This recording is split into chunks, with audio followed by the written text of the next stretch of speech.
예배하는 예배자입니다. 내가 서 있는 곳 어디서나 하나님을 예배합니다. 나는 하나님을 예배하는 예배자입니다.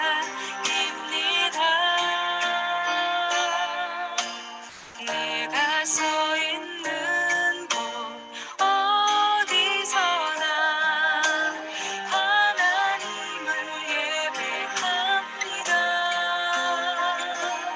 내 영혼 거룩한 은혜를 향하여 내 마음 완전한 하나님 향하여 이곳에서 바로 이 시간 하나님을 예배.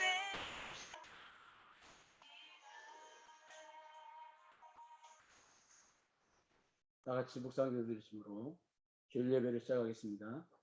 하나님은 우리에게 은혜를 베푸사 복을 주시고 그의 얼굴빛을 우리에게 비추사 주의 도를 땅 위에서 주의 구원을 모든 나라에게 알리소서. 하나님이여 민족들이 주를 찬송하게 하시며 모든 민족들이 주를 찬송하게 하소서. 온 백성은 기쁘고 즐겁게 노래할지니 주는 민족들을 공평히 심판하며 땅의 나라들을 다스릴 것입니다. 아멘. 하나님 감사합니다. 지난 일주일 동안에 우리의 삶을 돌이켜보면 하나님의 측량할 수 없는 은혜와 자비와 긍휼과 용서가 아니면 저희들이 이렇게 아버지 앞에 모여서 예배할 수 없음을 이 시간 고백하지 아니할 수 없습니다.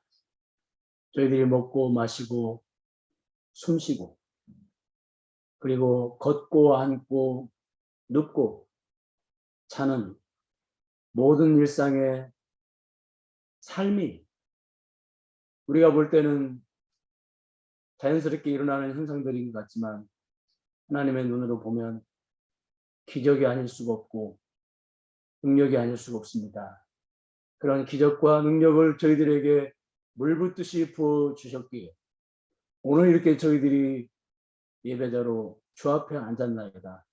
또한 그 많고 많은 사람 중에 저희들이 도대체 누구이기에 저희들을 창세 전에 선택하시사 하나님의 자녀로 삼아주시고 영원히 저희들이 구원이 잃어버리지 않도록 저희들의 구원을 붙잡고 계시는 그 은혜를 생각할 때 참으로 감사와 영광을 이 시간 드리지 않을 수가 없습니다. 주여 그러한 주의 그 헤아릴 수 없는 은혜들을 그 은총과 능력과 이적과 기적을 이 시간 생각하면서 온전히 아버지만을 높이 들어 올리는 능력 있는 예배 시간이 되게 하여 주시고 아버지 앞에서 저희들의 마음이 기쁘고 즐겁고 그리고 아버지를 사모하는 마음 때문에 저희들의 마음이 뜨거운 그러한 능력 있는 예배 시간이 되게 하여 주시옵소서.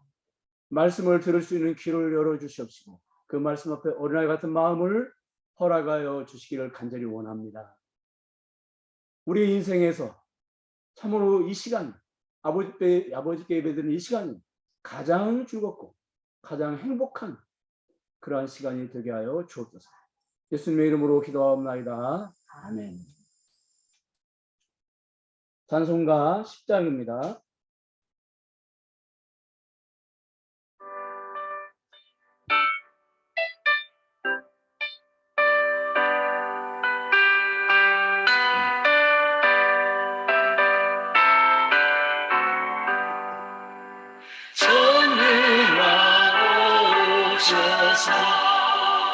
주 이름 찬송해 하옵소서.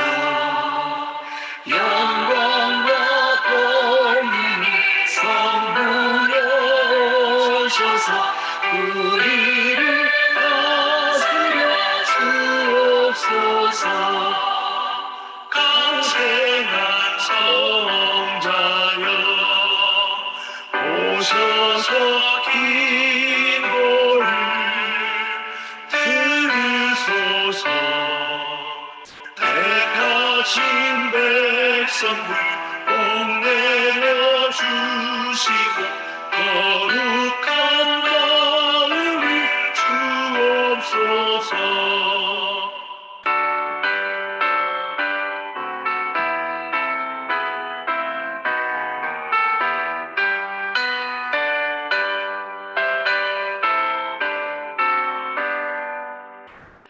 위로의 주 성령 오셔서 그쯤여 주옵소서. 전능한 주시여 각 사람 마음에서 떠나지 마시고 계시소서. 성삼위 일체께 한없는 찬송을 드립니다. 존귀한 주님을 영광 주옵고 영원히 모시게 하옵소서.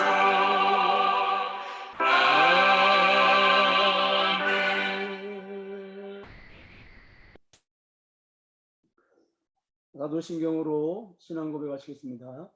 전능하사 천지를 만드신 하나님 아버지를 내가 믿사오며 그의 아들 우리 주 예수 그리스도를 믿사오며 이는 성령으로 잉태하사 동정녀 마리아에게 나시고 본디오 빌라도에게 고난을 받으사 십자가에 못 박혀 죽으시고 감사한 지 사흘 만에 죽은 자 가운데서 다시 살아나시며 하늘에 오르사 전능하신 하나님 우편에 앉아 계시다가 저리로서 산자와 죽은 자를 심판하러 오시리라. 성령을 믿사오며 거룩한 공예와 성도가 서로 교통하는 것과 죄를 사하여 주시는 것과 몸이 다시 사는 것과 영원히 사는 것을 믿사옵나이다. 아멘.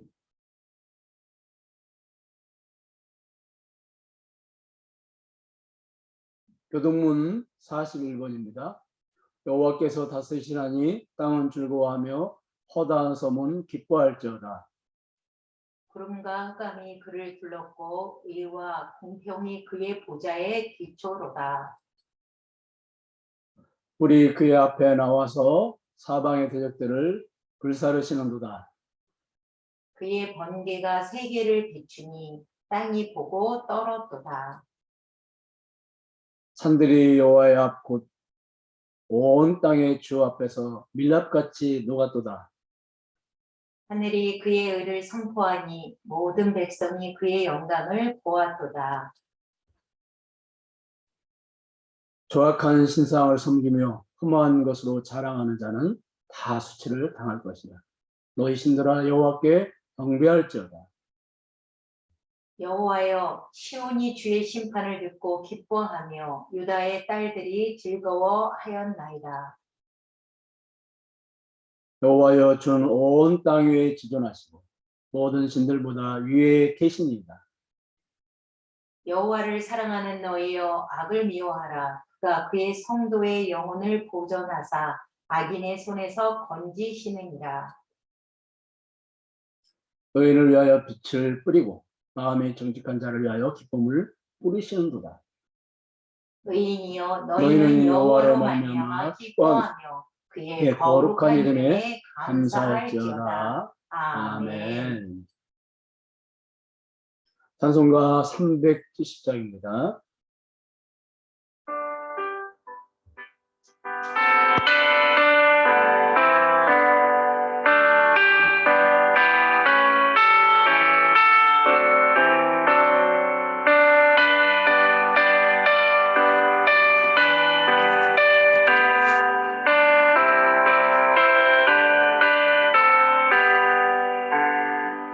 주 안에 있는 나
기도하겠습니다. 하나님,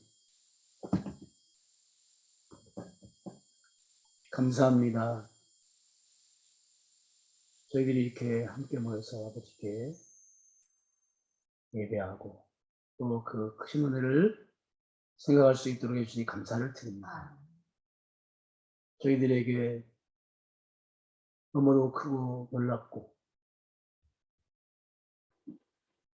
우리가 증명할 수 없는 그런 은혜를 주신 것을 저희들이 생각하고 감사하며 살아야 하고 또 그 은혜를 기억하고 사명자로서 살아야 함에도 불구하고 저희들이 게으르고 나태하고 저희들의 믿음이 부족하여 그렇게 살지 못했음을 이 시간 고백합니다. 저희들의 허물과 죄를 용서하여 주시옵소서. 예수 그리스도의 보혈의 피로 저희들을 정결하게 하여 주셔서 예수 그리스도의 의를 힘입고 아버지 앞에 서게 하여 주시옵소서. 너희는 먼저 그의 나라와 그의 의를 구하라. 그리하면 이 모든 것을 너희에게 더하시라고 말씀하셨는데 저희들은 하나님을 알지 못하는 사람들이 살듯이 늘 염려하고 걱정하고 그리고 미래를 두려워하며 살았습니다. 저희들의 믿음 없음을 이 시간 고백하오니 저희들을 용서하여 주시옵소서. 공중에 나는 새도 먹이시고 들에 피는 꽃도 입히시는 그 하나님을 저희들이 믿고 그 하나님이 나의 아버지가 되심을 저희들이 믿고 이 세상 염려 걱정 근심을 다 내려놓고 주의 나라를 위해서 저희들이 힘쓰고 애쓰게 하여 주시옵시고 그 일을 위해서 저희들이 늘 깨어 기도하고 말씀을 가까이 하는 그러한 저희들이 되게 하여 주시옵소서. 죽어가는 영혼들이 얼마나 많습니까? 그들에게 관심을 갖고 그들에게 복음을 증거하는 저희들이 되게 하여 주시옵시고 또한 우리 주변에 율법주의, 영지주의, 각종 이단 사상들이 우리를 공격하고 있습니다. 그러한 이단 사상들과 대적하여 싸워 날마다 승리할 수 있도록 저희들에게 능력을 주시고 저희들이 진리의 말씀 위에 굳게 설 수 있도록 아버지 은총을 내려 주시기를 간절히 원합니다. 그동안 참 저희들이 이렇게 떨어져서 따로따로 예배를 드렸습니다. 그런데 아버지 은혜 가운데 다시 저희들이 다음 주부터 함께 모여 예배를 드리기를 원합니다. 다음 주에 저희들이 모여서 예배 드리는 그 일에 아버지께서 은혜 주시고 복 주셔서 아무런 일 없이 예배할 수 있도록 주여 은총을 내려주시기를 간절히 원합니다. 이제 코로나가 완전히 종식되어서 자유롭게 저희들이 모여서 예배하고 교제하는 그런 저희 교회가 되게 하시고 한국교회가 되어질 수 있도록 주여 은총을 내려주시기를 원합니다.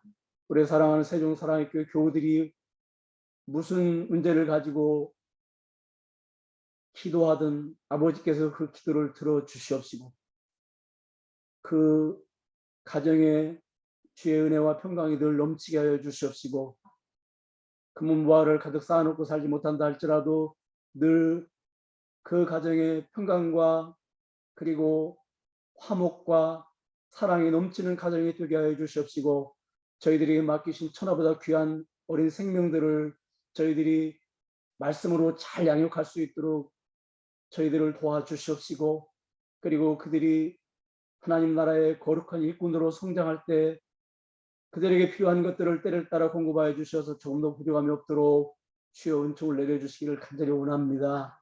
특별히 우리 교우들에게 영육간의 강건함을 허락하여 주시옵소서. 우리도 알지 못하는 병이 우리 몸속에 있습니까? 성령의 능력으로 치유하여 주셔서 주님이 오시는 그날까지 저희들의 사명이 끝나는 그날까지 영육간의 건강한 몸으로 사명을 잘 감당할 수 있도록 주여 도와주시옵소서. 모세처럼 그의 몸의 기력이 쇠해지지 아니했지만 그 사명이 끝났을 때 하나님의 부름을 받았던 것처럼 저희들도 그렇게 살다가 주의 부름을 받을 수 있도록 주여 은총을 내려 주옵소서. 이 시간 아버지 말씀을 함께 나누기를 원합니다. 종의 입술에 성령의 기름을 부어 주시옵시고 우리 성도들의 귀에도 성령님의 그 깨달음과 능력이 임하여서 그 말씀이 우리 성도들의 귀에 잘 들려지고 이해되는 놀라운 역사가 이 시간 일어나게 하여 주옵소서. 모든 말씀을 예수 그리스도의 이름으로 기도하옵나이다. 아멘.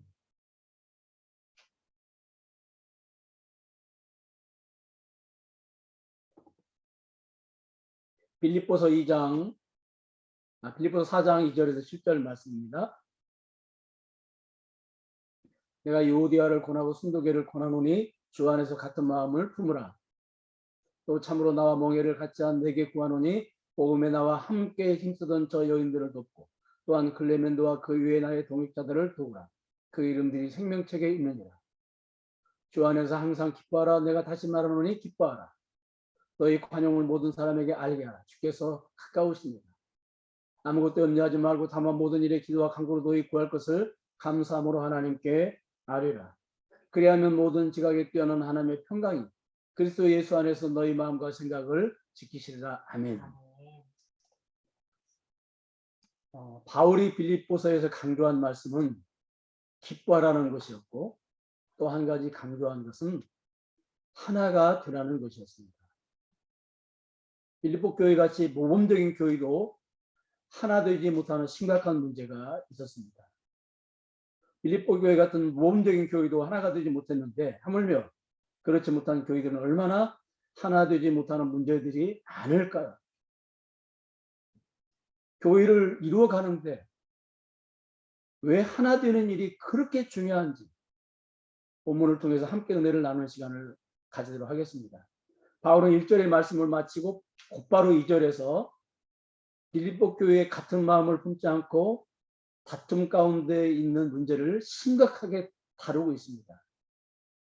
바울의 그 빌립보서를 기록하는 형식을 보면 할 수만 있으면 개인의 실명을 거론하지 않습니다. 그래서 개인의 실명을 거론하는 대신에 형제라든지 자매라는 단어를 바울은 자주 사용을 합니다. 그런데 바울은 오늘 2절에서 다툼의 당사자들인 두 여인의 실명까지 구체적으로 거론을 하면서 같은 마음을 품으라고 합니다. 바울의 이 두 여인의 실명까지 거론하며 권면하는 말 속에는 두 여인의 분열 문제가 빌립보 교회에 얼마나 심각한 문제를 가져다 주었는지를 알 수가 있습니다. 그렇다면 왜 그럴까요? 바울은 이 오늘 4장 2절에서 같은 마음을 품으라는 말씀을 처음으로 권면하지 않고 1장 27절에서도 한 마음을 품으라. 너희가 한 마음으로 서서 한 뜻으로 이런 말씀이 기록이 되어 있고요. 그 다음에 2장 2절에서도 마음을 같이 하여 한 마음을 품어 이 말씀이 기록이 되어 있고 그러니까 1장과 2장에서 빌립보 교회 전체에 한 마음을 품으라고 권면을 합니다. 그런데 4장 2절에서는 실명을 거론하며 한 마음을 품으라고 합니다. 우리는 여기서 무엇을 깨달을 수 있습니까? 빌립보 교회가 네 분에 휩쓸려 있는데 그 분교의 중심에 두 여인이 서 있었던 것입니다. 이 빌립보 교회의 분교에 절대적인 영향을 끼친 여인이 바로 이 두 여인이었던 것을 우리가 알 수가 있습니다. 우리가 출애굽기를 봐도 소수에 섞여 있는 무리들이 원망을 하고 불평을 하니까 그 원망하고 불평하는 것이 이스라엘 공동체 전체에다 퍼져나가요. 아주 그냥 순식간에 퍼져나가요. 그런 것처럼 이 두 여인의 이 다툼으로 인해서 빌립보 교회 전체가 영향을 받았음을 우리가 알 수가 있습니다. 어떤 학자들은 초대교회에 히브리파, 헬라파가 있었고 고린도 교회에 바울파, 베드로파, 그리스도파, 아볼로파가 있었듯이 빌립보 교회에도 유오디아파와 순두계파가 있었다고 주장을 할 정도로 이 두 여인의 다툼 문제는 개인적인 문제로 끝나는 것이 아니라 빌립보 교회 전체에 영향을 끼친 것을 볼 수가 있습니다. 두 여인의 분파 문제가 심각한 것은 두 여인의 분파의 영향이 빌립보 교회 전체에 끼쳐진 것, 이것도 심각한 문제지만 두 여인의 분파 문제 때문에 빌립보 교회가 감당해야 할 너무도 중요한 사명에 치명적인 걸림돌이 되었다고 하는 것입니다. 여러분, 빌립보 교회에서 두 여인이 감당한 사역이 무엇입니까? 3절을 보니까 바울이 두 여인은 여기 보니까 복음에 나와 함께 힘쓰던 저 여인들을 돕고 그랬습니다. 우리 한번 따라서 하겠습니다. 복음에 나와 함께 힘쓰던 저 여인들을 예. 그러니까 두 여인은 바울과 함께 복음 전파에 힘을 기울였던 여인들이라고 합니다. 제가 이제 목사님들의 설교를 제가 설교를 이렇게 준비하는 과정에서 한번 이렇게 보곤 하는데 거의 대부분의 설교자들이 이 여인들이 다툰 원인이 교회에서 봉사 문제로 싸웠다는 겁니다. 교회에서 식사 봉사를 하는데 순두개는 순두부찌개를 먹자, 유디아는 된장찌개를 먹자 하다가 싸우다가 둘 사이가 벌어졌다는 거예요. 참 기가 막힌 일이죠. 그러니까 여러분, 어떻게 교회에서 여성 봉사하면은 맨 먼저 떠올리는 것이 식사 봉사, 청소 봉사, 교육 관리 봉사밖에 안 떠오르냐는 거예요. 이게 아직도 우리 한국 교회의 이 남존여비 사상이 깊이 뿌리를 내리고 있는 것을 우리가 볼 수 있습니다. 아니 두 여인이 싸웠다 하니까 이 본문에 해답이 나와 있는데 그냥 그거 무시해버리고 그냥 우리 한국 교회 안에 있는 그런 어떤 문화를 가지고 해석을 한 거예요. 두 여인이 식사 문제를 싸웠다는 거예요. 손두개는 짜장면 먹자 점심시간에 윤희개는 아니다 볶음밥 먹자 이러다가 싸웠다는 거예요. 참 여러분 기가 막히죠. 그런데 바울은 두 여인이 나와 멍에를 같이 하고 복음에 나와 함께 힘쓰는 여인들이라고 소개를 하고 있다는 거예요. 여러분 멍에를 같이 했다는 말은요. 소 두 마리가 똑같은 멍에를 이렇게 메고 밭을 가는 그때 당시 어떤 그런 헬라 문화에서 나온 그런 이 문구거든요. 그러니까 멍에가 다르면은 밭을 갈 수가 없어요.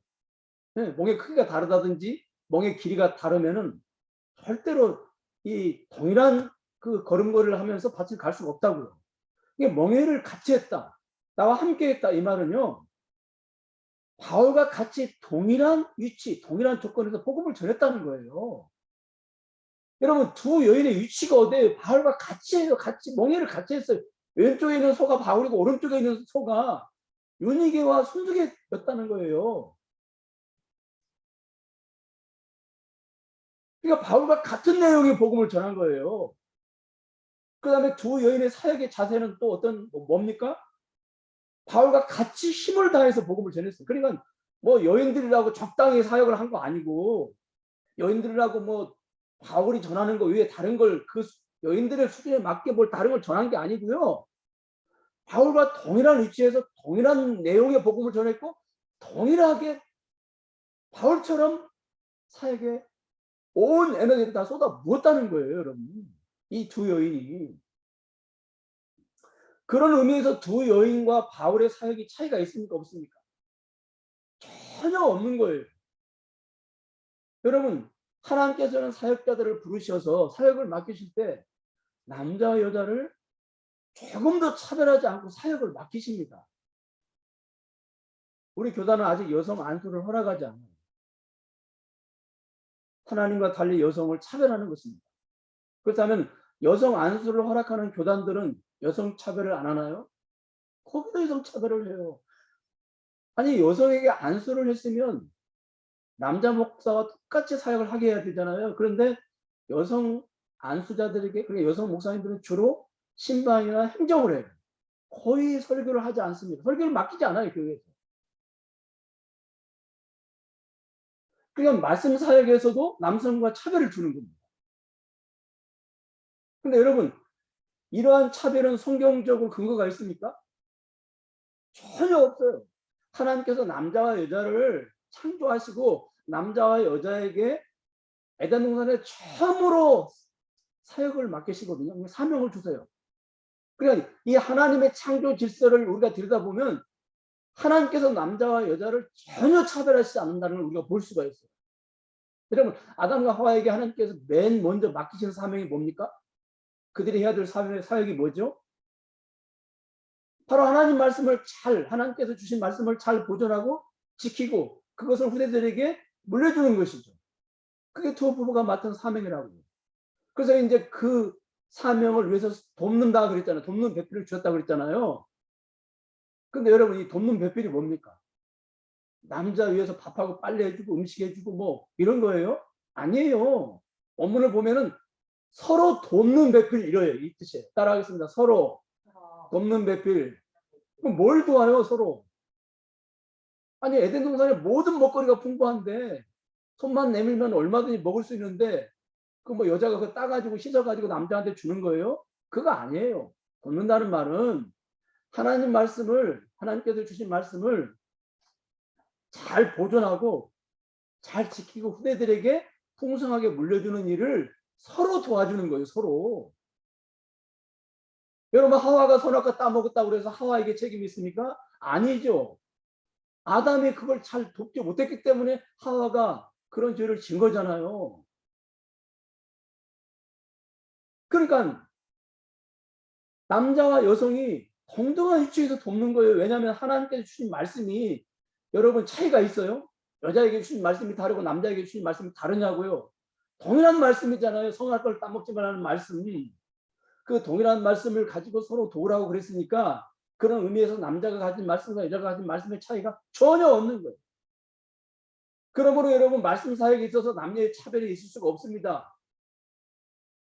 하나님께서 남녀의 차별이 없다고 하는 것을 창조 질서 속에서 우리가 발견할 수가 있는 거예요. 거기 넣어놓으신 거예요. 그리고 인류가 범죄에 타락했을지라도 이 질서는 변함이 없습니다. 그래서 빌립보 교회 여성 사역자들은 바울과 같이 복음 전하는 일에 힘을 기울인 것이고, 그런데 복음을 능력 있게 효과적으로 전하려면 반드시 하나가 되어야 돼요. 1장 27절에 보세요. 한 마음으로 한 뜻으로. 왜? 여기 보니까 왜 한 마음 가져야 돼요? 왜 한 뜻 가져야 돼요? 복음의 신앙을 위해서 협력하는 것과, 복음을 전하려면 서로 혼자 전할 수 없잖아요. 여러분, 그렇잖아요. 여러분, 선교사가 나와가지고 혼자 복음 전합니까? 아니잖아요. 그 선교사를 돕는 선교 단체가 있고, 그 선교사를 물질적으로 후원하는 사람들이 있고, 그 선교사를 위해서 기도하는 사람들이 있잖아요. 마찬가지죠. 합력하지 않은 복음이 증거될 수가 없습니다. 그래서 2장 2절에서도 보면은요, 여기 보니까 마음을 같이하여 같은 사랑을 가지고 한 뜻을 합하며, 그러니까 복음을 전해라, 복음 전해야 된다, 이 말씀을 주시기 전에 반드시 그 전에 무슨 말씀 나오냐면 한 마음을 가져라, 한 뜻을 가져라, 그 이야기가 먼저 나옵니다. 28절, 2장 28절도 보면은요, 거기 보니까 여기, 그러니까 대적자들과, 그러니까 빌립보 교회는 교회 밖에 복음을 전하기도 해야 되지만 또 대적자들과 싸워야 되잖아요. 그렇잖아요. 그런데 여러분, 이 대적자들과 싸우려면, 이 진리 싸움을 싸우려면 교회 안에서 4분 5열 뒤에서 싸우면 어떻게 여러분 밖에 대적자들과 싸울 수 있겠어요? 그럴 수 없잖아요. 여러분, 우리 역사를 봐도 무슨 파다 갈라져 있을 때 의적들이 침투해 들어왔고, 그리고 또 싸우러 나갈 때도 한 마음이 되지 않으니까 나라가 여러분 전쟁에서 지고 하는 그런 역사도 있지 않습니까? 신천지라고 하는 이단이 교회를 공격할 때 가장 먼저 타켓으로 삼는 교회가 어떤 교회냐면, 무슨 거기 보면 매뉴얼이 있어요. 빛이 많은 교회, 말씀이 약한 교회, 이런 매뉴얼들이 있는데 첫 번째로 타켓으로 삼는 교회가 갈라져서 싸우는 교회. 네. 그 틈을 타고 들어오는 거예요, 여러분. 그 틈으로. 그냥 교회가 하나가 되어야, 복음 전하려면 여러분 엄청난 에너지가 있어야 되잖아요. 근데 그 에너지는 하나님을 통해서 나오는 것이고요. 그 다음에 외부의 그 적들로부터 공격을 받았을 때 막아내려면 또 하나가 되어야 되잖아요. 틈이 없어야 되잖아요. 그런데 하나가 되지 않으면 그 틈으로 또 그랬던 사상들이 침투에 들어오는 것이죠. 그래서 여러분, 교회가 하나가 되지 않으면 그건 더 이상 교회가 아닌 거예요. 그냥 종교 단체에 불과한 것이고 그냥 사람들이 모여가지고 그냥 침묵하는 침묵 단체에 불과한 거예요. 그러니까 교회가 교회로서 교회의 모습, 교회다운 교회가 되려면 반드시 전제적으로 하나가 되어야 돼요.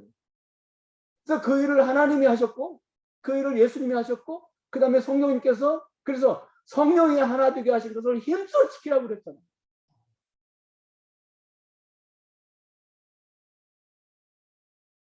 그렇다면 두 여인이 같은 마음을 품지 못하는 원인이 어디 있을까요, 여러분? 우리가 항상 원인이 어디 있는지를 알아야 치료 방법이 나올 게 아니겠습니까? 진단을 한번 해보면 4장 2절 보니까 주 안에서 같은 마음을 품으라. 빌립보서 4장 2절. 주 안에서 같은 마음을 품으라. 그러니까 주 안에서, 제가 빌립보서에 예수님 안에서, 그리스도 안에서, 주 안에서 이런 문구들을 굉장히 유의 있게 봐야 된다고 제가 말씀을 드렸잖아요. 이 주 안에서 같은 마음을 품으라.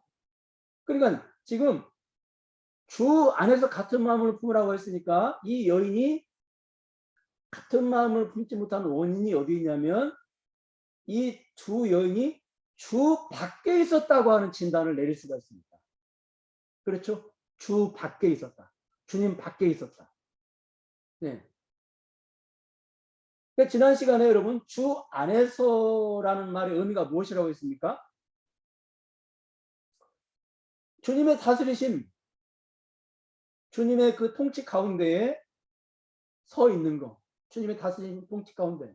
여러분, 그런데 이 주님의 통치 가운데 서 있는 것이 왜 한 마음을 품는 것이냐면, 자, 여러분 보세요. 2장 2절 보면은 같은 마음을 같이 하고, 그러면서 5절에서 그러면 어떻게 하면 같이 할 수 있느냐? 너희 안에 이 마음을 품으라. 그러면서 곧 그리스도 예수의 마음이니 이렇게 기록이 되어 있다. 같은 마음 품어야 돼. 누구랑 같은 마음? 목사와 같은 마음? 네? 교인들이 그냥 목사와 같은 마음을 품고 가면 그게 하나가 되는 건가요? 아니죠. 예수 그리스도의 마음을 같이 나눠 갖는 거예요. 네.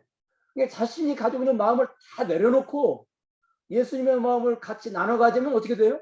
그냥 자연스럽게 하나 되죠. 하나 되는 운동 뭐 열심히 안 해도 그냥 자연스럽게 하나가 되는 거잖아요. 네. 그러면 여러분 이 예수님의 마음을 어떻게 나눠 가질 수 있어요? 다른 게 아니죠.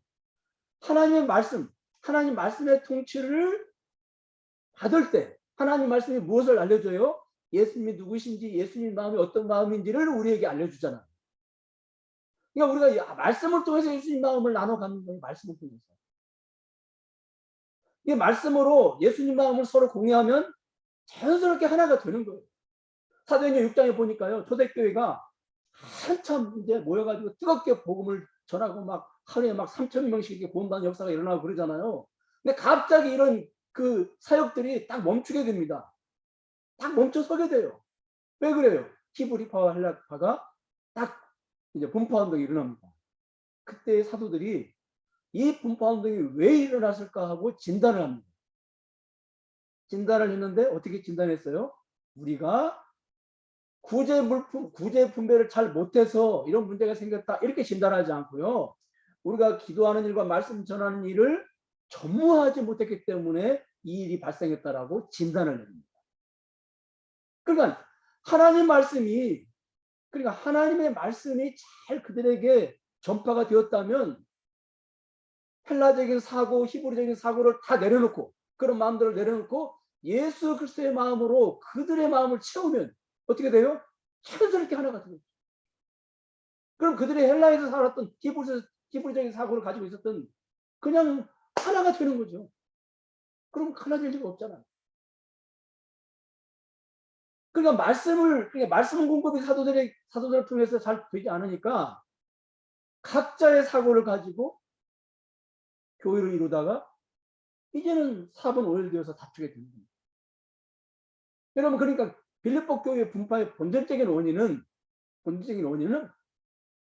말씀의 부재 때문입니다. 왜 말씀의 부재가 빌립보 교회에 일어났을까요? 말씀을 가르치는 바울의 부재 때문에 그렇습니다. 왜? 그때 당시에는 말씀이 지금처럼 이렇게 뭐 완성되어져 가지고 주어진 시대가 아니고 하나님께로부터 계시의 말씀을 받아서 이렇게 전하는 시대거든요. 그러니까 바울 자체가 그 말씀이에요. 네. 그 말씀이 떠나버린 거예요, 이제. 그 말씀이 지금 교회 안에 있는 겁니다. 그래서 말씀의 부재 현상이 일어나는 거예요. 사사기서에 보니까 말씀을 붙잡고 있던 이 부모들이 다 세상을 떠나요. 그러니까 이제는 각자 자기 생각에 옳은 대로 살았다. 이제는 자기 생각대로 사는 거예요. 그러니까 막 분파 운동이 막 일어나요. 말씀이 사라져 버리니까.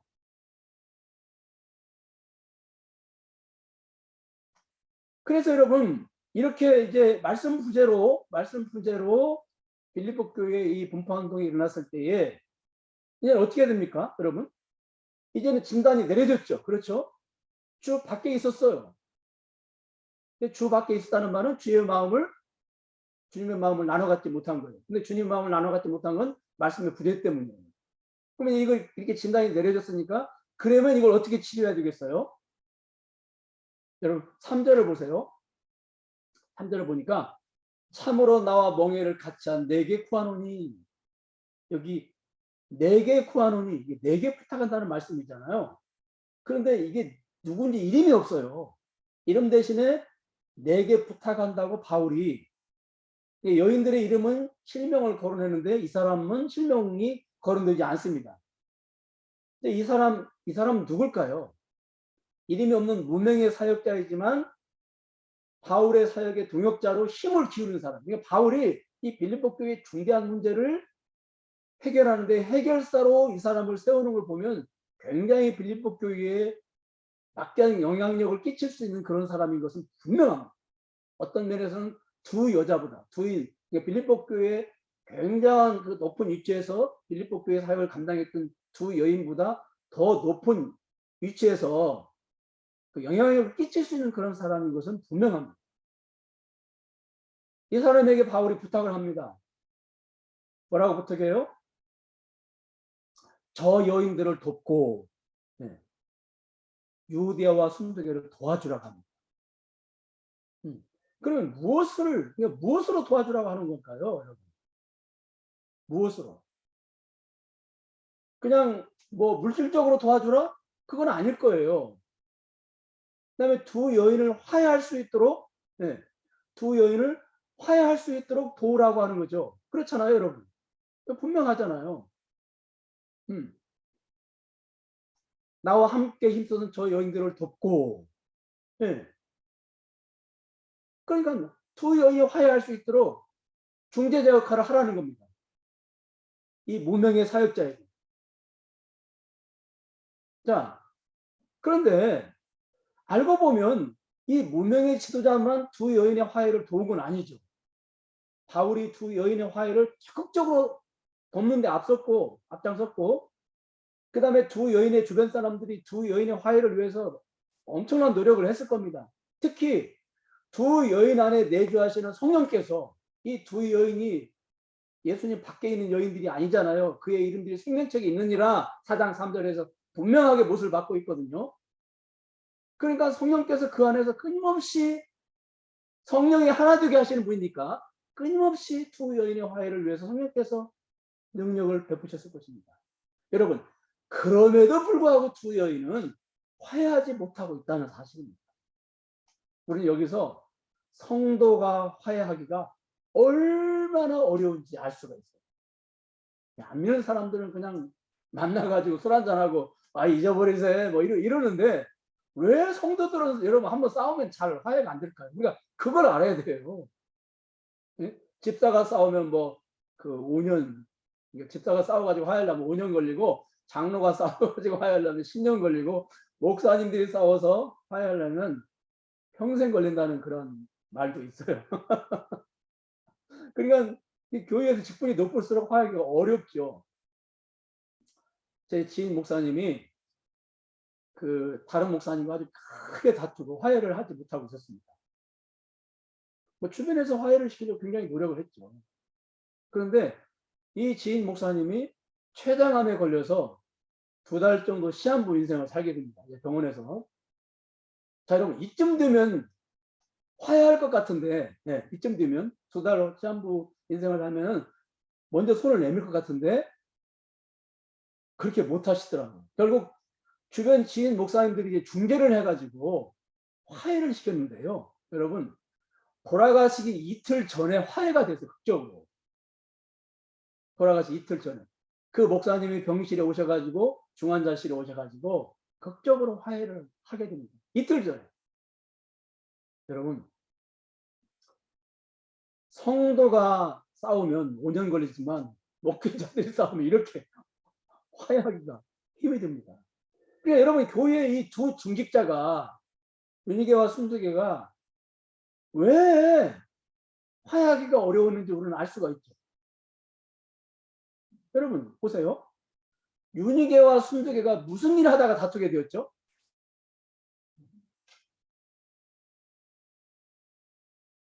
무슨 뭐 한 끼는 짜장면 먹고 한 끼는 국수 먹고 이것 때문에 싸웠나요?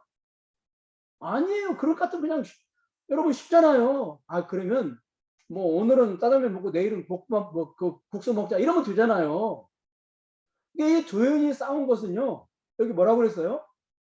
두 여인이 복음을 전하다가 싸웠거든요. 여기가 복음을 전해도 그냥 적당히 전한 게 아니고 힘을 다해 복음을 전했어요. 이게 힘을 다해 복음을 전하는 현장에서 이게 다툼이 일어나고 분열이 일어난 거예요. 여러분, 이게 왜 그러냐면요. 보세요. 힘을 다해서 복음을 전하고, 그리고 그러니까 하나님이 기뻐하시는 일을 하다가 싸우면 왜 화해가 힘드냐면 그걸 우리가 알아야 돼요. 밥 먹다 싸우고 청소하다가 싸우는 건 그냥 어렵잖아요. 그런데 정말로 교회에서 너무도 중요하고 소중한 일을 하다가 그 사명을 감당하다가 다투면 왜 화해하기가 어렵냐면, 여러분 잘 들으세요. 자신이 맡은 일이 너무도 중요하고 소중한 일이기 때문에 그래요. 다시 말해서 자신이 맡은 일이 너무도 소중하고 중요한 일이기 때문에 그 일을 하나님이 기뻐하시고 그 일을 하나님이 인정하시고 그 일이 하나님의 뜻이라고 하는 것을 그들은 굳게 붙잡고 있기 때문에 그래요. 그래서 그걸 내려놓으면, 여러분 일단 화해를 하려면 그걸 내려놔야 되잖아요. 그렇죠? 자기들이 붙잡고 있었던 것을 내려놓아야 되잖아요. 근데 그걸 내려놓으면 어떤 생각이 드는 거예요? 이건 하나님이 기뻐하시지 않고 이것은 하나님께서 하나님께 죄 짓는다라고 생각을 하는 거예요. 그러니까 여러분 화해를 안 하는 게 하나님 화해를 안 하는 게 오히려 그것이 하나님을 기쁘시게 드리고 그것이 하나님께 영광을 돌리고 그것이 하나님의 일이라고 하는 것을 굳게 붙잡고 있기 때문에 그런 거예요, 여러분.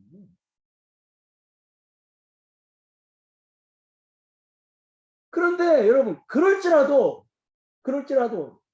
이 두 여인이 놓친 게 뭐예요? 그게 바로 주 밖에 있다고 하는 거예요. 주 밖에. 주 밖에. 여러분. 그래서 그렇다면 중재자는 어떤 방법으로 이제 화해를 도울 수 있을까요? 어떤 방법? 당사자들 불러놓고 싸우지 마. 당신들 때문에 교회가 시끄러워. 바울 그 사도한테 편지까지 왔어. 이러면서 자 싸우지 마. 우리 같이 식사 한번 하고 자 기도하겠습니다. 이러면 화해가 될까요? 물론 뭐 그 어떤 권위가 있는 사람이 그러면 네, 알겠습니다 이렇게 하겠지만 진짜 마음으로 화해가 될까요, 여러분? 네. 그러니까 그냥 형식적으로 화해를 하는 거하고 진짜 마음속에서 우러나와서 화해를 하는 건 전혀 달라요. 네. 오히려 형식적으로 화해를 하는 게요. 안 하는 것만 못합니다. 그렇잖아요, 여러분. 여러분들이 부부간에 싸웠어요, 대판. 형식적으로 화해를 해. 애들 보기도 좀 그러니까 그러면 안 한 것만 못한 거예요. 진심으로 해야죠. 그러니까 보세요. 이 싸워가지고 오랫동안 서로 이렇게 분교 가운데 있는데 같이 중재자가 식사 같이 하자고 해서 식사 한번 하고 그다음에 기도 한번 받고 손 잡으라고 이렇게 그렇게 해서 이게 화해가 돼요? 아니에요. 시간이 필요한 겁니다.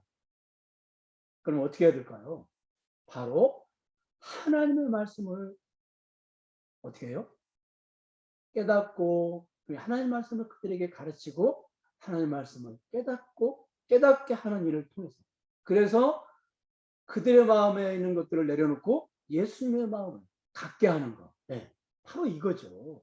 그래서 고린도전서 3장에서 고린도 교회가 바울파, 베드로파, 뭐 그리스도파, 아볼파 이렇게 나눠져 있을 때 바울이 그들에게 그들이 원인이 그렇게 갈라져 있는 원인이 그들이 젖이나 먹고 밥을 먹지 못했다 이렇게 진단을 내리거든요. 거기도 말씀 부재라고 생각하고 바울이 그래서 고린도전서 고린도후서를 보내는 거예요. 말씀 부재라고 생각한 거 진단을. 그다음에 초대교회도 마찬가지죠, 여러분. 말씀 부재라고 생각한 거죠. 그래서 말씀 전하는 게 전무하잖아요. 구제하는 거 내려놓고. 여러분 기억하시기 바랍니다. 복음은 교회 밖에 하나님을 떠난 사람들을 하나님께 돌아와서 하나님과 하나가 되게 하는 거예요. 이게 복음이죠. 그리고요. 복음은 교회 안에 하나가 되지 못한 사람들을 다시 하나가 되게 하는 거예요. 그렇기 때문에 여러분 복음은 교회 밖에만 전해야 되는 게 아니고요. 교회 안에도 복음이 필요한 거예요. 그래서 바울이 문제 있는 이 분교 문제가 심각한 빌립보 교회에도 다시 복음을 전한 거고요. 특히 로마 교회나 고린도 교회에도 바울은 다시 복음을 전한 거예요. 로마서나 빌립보 그 고린도전서 보세요. 그게 복음이에요. 다른 거 없어요. 빌립보서도 마찬가지고요. 그러니까 복음이라고 하는 것은요. 교회 밖에만 필요한 게 아니에요. 교회 안에도 복음이 필요한 거예요. 교인들이 하나가 되지 못했다면 교회 안에 뭐가 지금 없다는 거예요. 하나님 말씀이 없다는 거예요. 근데 하나님 말씀이 없는데 어떤 말씀이 없다는 거예요. 복음이 없다는 거예요. 복음. 여러분 기억하십시오. 우리가 늘 조심하고 경계해야 할 것이 뭐냐면요. 내가 복음을 전하는 사역을 한다고 해서 복음적인 사람이 되는 건 아니에요. 그걸 우리가 착각해서는 안 돼요. 아이러니하게도 복음을 전하는 사역을 하다가 오히려 복음을 잃어버릴 수 있어요. 저처럼 늘 입만 열면 복음하고 늘 설교를 하는 사람이 진짜 복음을 잃어버릴 수 있어요. 여러분 유대아와 순두개가 무슨 식사당번 하다가 복음 잃어버린 거 아니에요. 아이러니하게도 복음을 전파하다가 복음을 잃어버린 거예요. 그 결과 복음은 사라지고 열심만 남게 되고 사역만 남게 돼요. 그렇게 되면은 사역의 현장이 피비린내 나는 전쟁터가 되는 겁니다.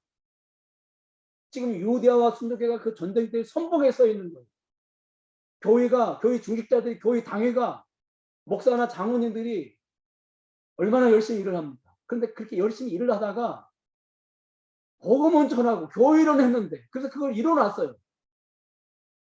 그런데 그것 때문에 복음 잃어버리면요. 거기가 여러분 이 당회가 전쟁터가 되는 거예요. 그래서 어떤 목사님은 당회하러 들어갈 때마다 우황청심원을 몇 병씩 마시고 들어간다. 여러분 이게 무슨 교회입니까?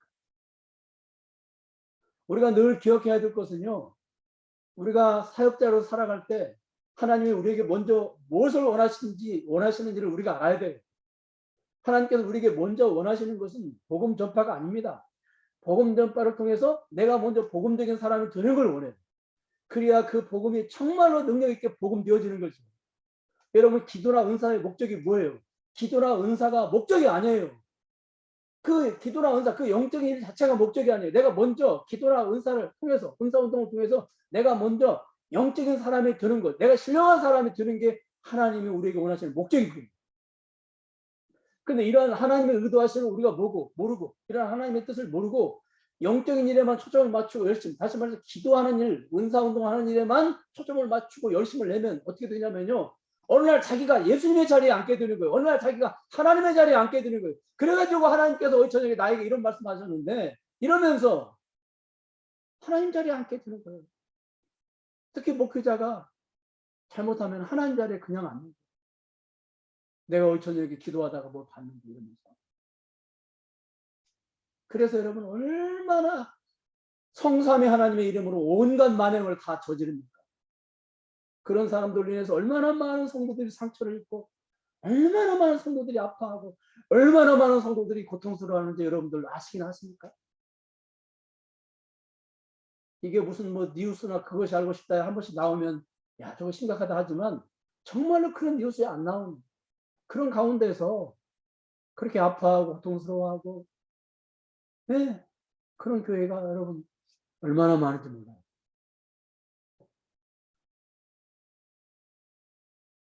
여러분 유오디아와 순두계가 다툼으로 빌립보 교회가 많은 상처와 고통 가운데 있을 때 빌립보 교인들이 이 두 여인을 바라보면서 어떤 생각을 하게 되었을까요? 이 두 여인의 모습을 바라보면서 빌립보 교인들이 어떤 생각을 하게 될까요? 했을까요? 특히 율법주의 영향을 받은 빌립보 교인들이 두 여인에 대해서 가장 먼저 떠오른 생각이 뭘까요? 유디아와 순두계의 구원의 확신입니다. 여러분 구원의 확신은 두 가지죠. 첫째는 자신에 대한 구원의 확신. 내가 구원받았을까? 그다음 두 번째로 이웃이나 가족이나 친척에 대한 구원의 확신. 여러분 있죠? 이 아이가 교회를 나가긴 하는데 이놈이 구원의 확신이 있나 이런 의심이 들 때가 있잖아요. 그렇죠? 우리 아내가 구원의 확신이 있나?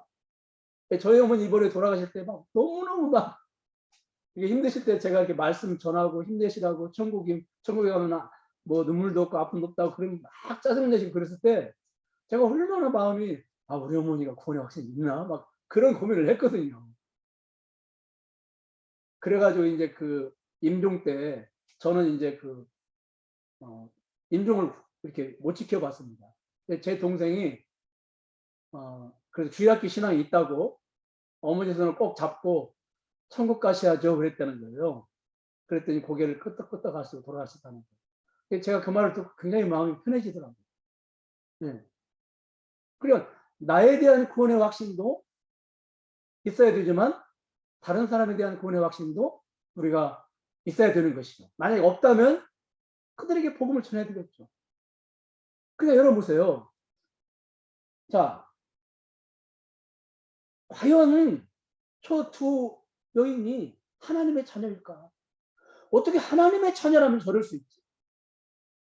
두 여인에 대한 구원의 확신이 흔들리는 것이죠. 자연스럽게. 그런데 바울은 놀랍게도 이 빌립보서를 통해서 놀라운 선포를 합니다. 그 말은 뭡니까? 3절 하반절. 자, 그들의 이름이 생명책에 있느니라. 아멘. 저는 정말 이 말씀 읽으면서 막 이 등에서 전율이 일어나더라고요. 야, 진짜. 네. 저는 이 두 여인의 모습을 보면서 저의 모습이 겹쳐서 보이는 걸 제가 발견했거든요. 그러면서 그 이름들이 생명책에 있느냐. 따라하겠습니다. 그 이름들이 생명책에 있느니라. 아멘. 네. 그 이름들이 생명책에 있느냐. 근데 여러분 그 이름이 생명책에 있느냐. 놀랍죠. 생명책은 구원받은 하나님의 자녀들이 기록된 책이에요. 정확히 말하면 새 생명책이라고 우리가 할 수가 있습니다. 새 생명을 얻은 사람들이 기록된 책이 생명책이에요. 그런 책이 있을까 과연? 네, 있습니다. 계시록 20장 15절. 누구든지 생명책에 기록되지 못한 자는 불못에 던져오더라. 그 다음에 계시록 21장 27절.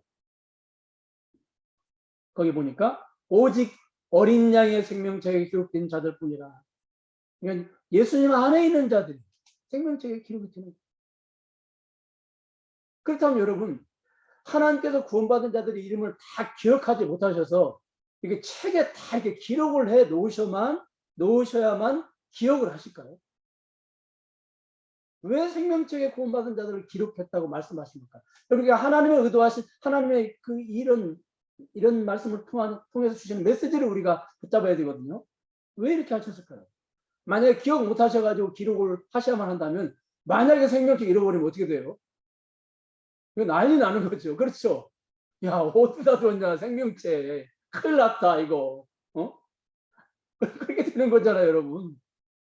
근데 왜 생명책에 존재하시는 하나님께서 생명책에 우리의 이름을 기록하신다고 말씀하셨을까요? 다른 것이 아니죠. 자, 여러분, 우리가 살아가는 이 땅에서 생명책과 비슷한 책이 있어요. 그 책이 무슨 책이냐면 성경책이에요. 그렇죠? 그런데 성경책의 특징은요, 한 번 기록된 말씀은 영원히 지워질 수 없다는 것이고요. 그 다음에 두 번째로 한 번 기록된 말씀은 절대 고칠 수가 없습니다. 하나님이시라도 성경의 원저자이신 하나님이시라도 한 번 하나님께서 기록하신 성경, 그 말씀은 하나님이시라도 지우거나 고칠 수가 없어요. 그래서 민수기 23장 19절 보니까 하나님은 인생이 아니신 시건치 않으시고, 시건치 않으신다. 네. 그 다음에 사무엘상 15장 19절 이스라엘의 지존자는 거짓 없이 변개함이 없으시니 그는 사람이 아니심으로 결코 변개치 아니하십니다. 그러니까 여러분 생명책을 통해서 주시는 메시지가 뭐예요? 한 번 기록된 성경은 영원히 지워지거나 변함이 없는 것처럼, 변개함이 없는 것처럼, 고쳐지지 않는 것처럼 한 번 구원받은 하나님의 자녀들은 그 구원이 무효되거나 변개할 수 없다고 하는 것을 깨닫게 하기 위해서, 그런 확신을 주시기 위해서 구원받은 자들을 생명책에 기록하신다고 말씀하십니다. 여러분 2절과 3절에서 하나님을 강조한 바울은 4절에서 빌립보 교회가 기쁨을 가지라고 권하고 있습니다.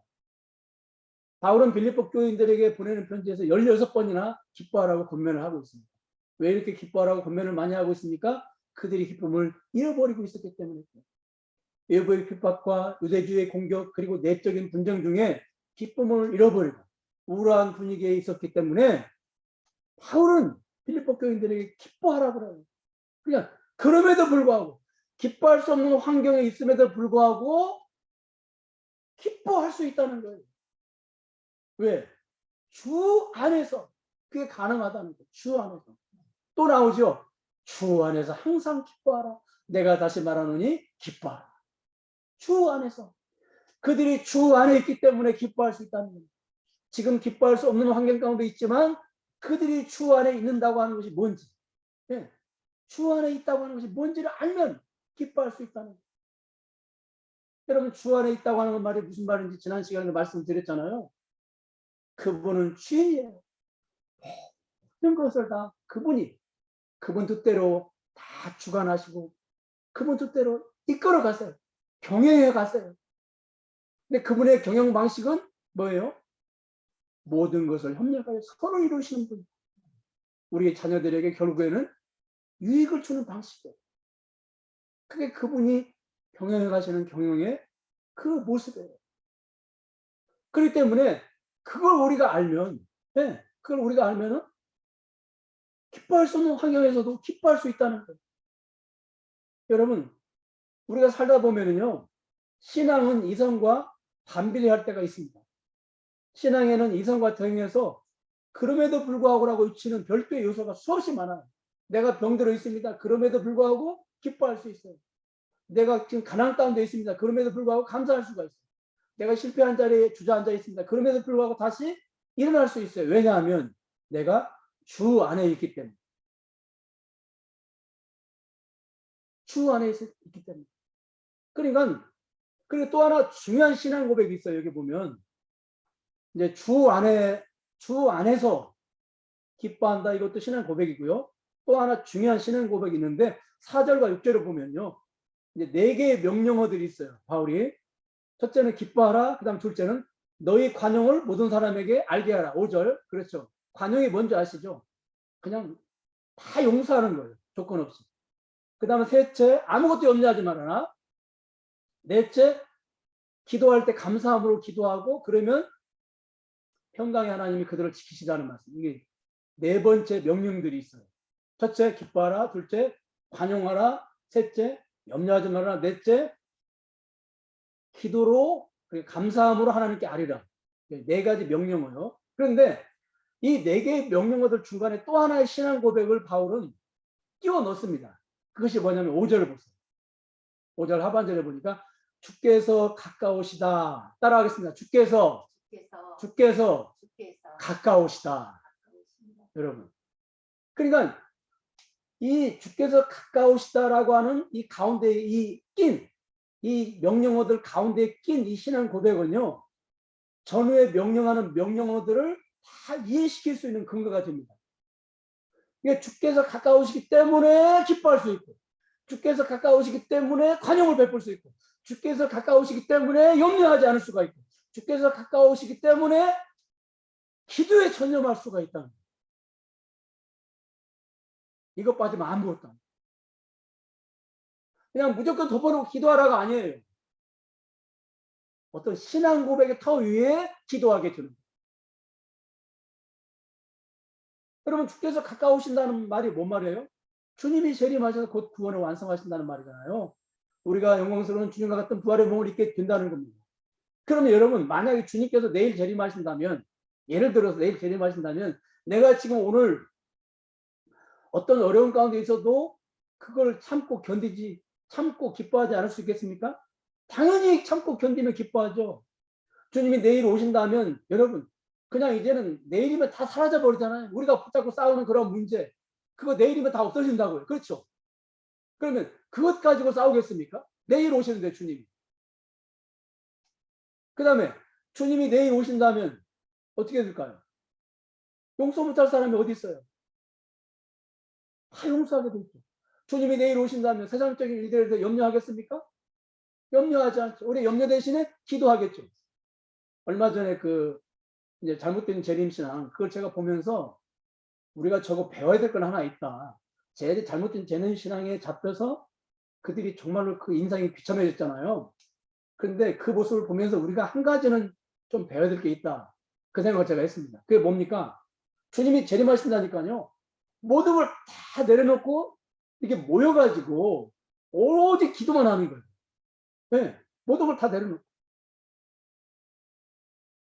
제가 그런 모습을 보면서요. 아, 건전한 재림신앙을 가지고 저렇게 살면 참 좋겠다 그런 생각을 했어요. 네. 그렇잖아요. 여러분, 주님이 내일 오세요. 그러면 오늘 뭘 하겠냐고요. 사과나무를 심을 거예요? 그거 아니잖아요. 그냥 주님 오시는 걸 기대하면서 간절히 기도하겠죠. 여러분, 저는 말씀을 맺겠습니다. 잘못된 재림신앙으로 한국교회가 굉장히 재림신앙이 약해졌습니다. 그런데 이 재림신앙을 아무리 강조해도 지나치지 않아요. 왜냐하면 재림신앙은 단순히 주님의 재림을 사모하는 것, 그것에 그치지 않고요. 우리의 삶 전체에 스며들어서 우리의 삶 전체에 영향을 끼쳐요. 네. 재림신앙이 화해를 하게 하고요. 재림신앙이 용서하게 하고, 재림신앙이 염려로부터 벗어나게 하고, 재림신앙이 항상 감사와 기쁨으로 살게 합니다. 그리고 성도의 영적 호흡인 기도에 전념하게 해요. 뭐가? 재림신앙. 그러므로 오늘 우리도 주님이 내일 오실 것처럼 재림신앙을 붙잡고 우리가 살아야 되겠습니다. 기도하겠습니다. 하나님, 우리도 우리의 삶 속에서 말씀이 약해서 예수님 마음을 품지 못해 서로 다투고 분쟁하는 연약한 모습이 있습니다. 그것 때문에 교회가 교회되지 못하는 참으로 연약한 모습이 있습니다. 복음은 교회 밖에만 전파되어야 되는 것이 아니라 교회 안에도 복음이 전파됨으로 말미암아 모든 교우들이 예수 그리스도의 마음을 나눠 가짐으로 자연스럽게 하나가 되어서 그 하나된 에너지를 가지고 교회 밖에 복음을 증거하고 교회 안에 이단과의 싸움에서 날마다 승리하는 그런 저희들이 되게 해주시고, 또 주 안에서라고 하는 신앙 고백을 가지고 그럼에도 불구하고 감사하며 살고, 그럼에도 불구하고 기뻐하며 살고, 그럼에도 불구하고 염려하지 않고 살고, 또한 재림 신앙을 가지고 그 재림 신앙이 우리의 삶 속에 깊이 스며들어서 영향력을 끼치고 그 재림 신앙을 붙잡고 날마다 승리하는 삶을 저희들이 살게 하여 주시옵소서. 예수님의 이름으로 기도하옵나이다. 아멘. 지금은 우리 주 예수 그리스도의 은혜와 하나님의 극진하신 사랑, 성령님의 감화가 통하신 역사, 오늘 이렇게 함께 모여서 아버지께 예배를 드려 사랑하는 우리 세종사랑교회 교우들 머리 지금으로부터 영원 노후토록 함께 계시리로다. 아멘.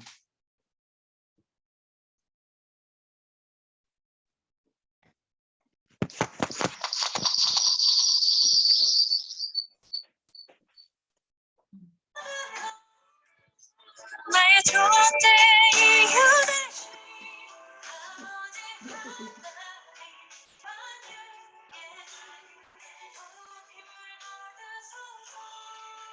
예. 괜찮아요. 광고 말씀드리겠습니다. 그 광고 좀 띄워주세요.